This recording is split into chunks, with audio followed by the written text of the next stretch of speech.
جی پیر صاحب، میرا آخری سوال آپ سے، ایک برین سے دوسرے برین تک، ایک دماغ سے دوسرے دماغ تک آنکھوں کے ذریعے پیغام پہنچانے کا عمل،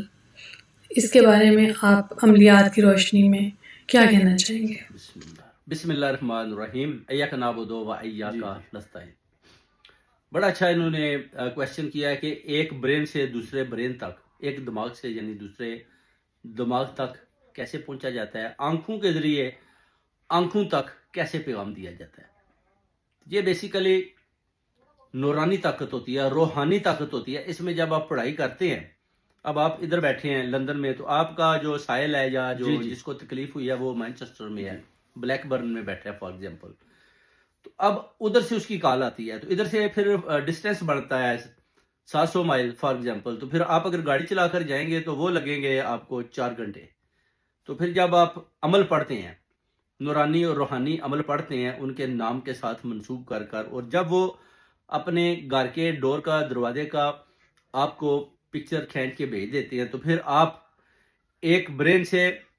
دوسرے برین تک جس کے اوپر اثر ہے، اور ان آنکھوں سے ان آنکھوں تک پہنچتے ہیں۔ یعنی جیسے جیسے آپ پڑھائی کرتے جاتے ہیں نا، آپ لاشعوریت میں بھی جیسے آپ کی روح چلی جاتی ہے، آپ ادھر پہنچ جاتے ہیں۔ کیونکہ جب میں پڑھائی کرتا ہوں تو اس وقت مجھے خود نہیں پتا ہوتا کہ میں کدھر ہوں، کیونکہ جب میں پڑھائی کرتا ہوں تو آنکھیں بند کر کے یا آنکھیں کھول کے بھی دیکھتا ہوں تو مجھے یہی دکھائی دیتا ہے کہ جو سائل ہے، جس کو پرابلم ہے، میں اس کے گھر میں اس ڈور کے اندر انٹر ہو چکا ہوتا ہوں جدھر اس نے مجھے پکچر بھیجی ہوتی ہے۔ پھر میں اندر جا کر وہ سارا کچھ دیکھتا بھی ہوں،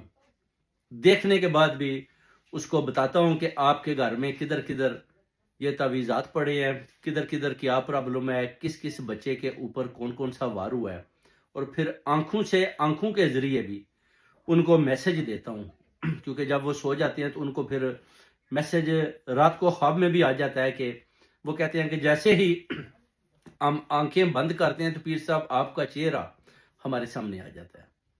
تو یہ بیسیکلی ایک برین سے دوسرے برین تک پہنچنا اور آنکھوں کے راستے آنکھوں تک پیغام دینا، یہ ایک بہت ہی بڑا عمل ہے، نورانی عمل ہے، روحانی عمل ہے، جو آپ کو ملتا ہے فیملی کی طرف سے، پیروں کی طرف سے، جیسے کہ ہمارے حضرت پیر بابا سید صدر الدین ہیں، ان کی طرف سے یہ جو اذن ملا ہے، اور پڑھائی کے ذریعے میں نے اس کو اور زیادہ مضبوط بنایا۔ آپ دیکھیں گے بڑے بڑے ادھر درباروں والے گھوم رہے ہیں، مگر ان کے پاس علم نہیں ہے، کیونکہ ان کے بزرگوں نے تو محنت کی مگر انہوں نے کوئی محنت نہیں کی۔ یہ سارے جتنے بھی بیٹھے ہوئے آپ دیکھ لیں، ان کے پاس کوئی علم نہیں ہے، یہ صرف اور صرف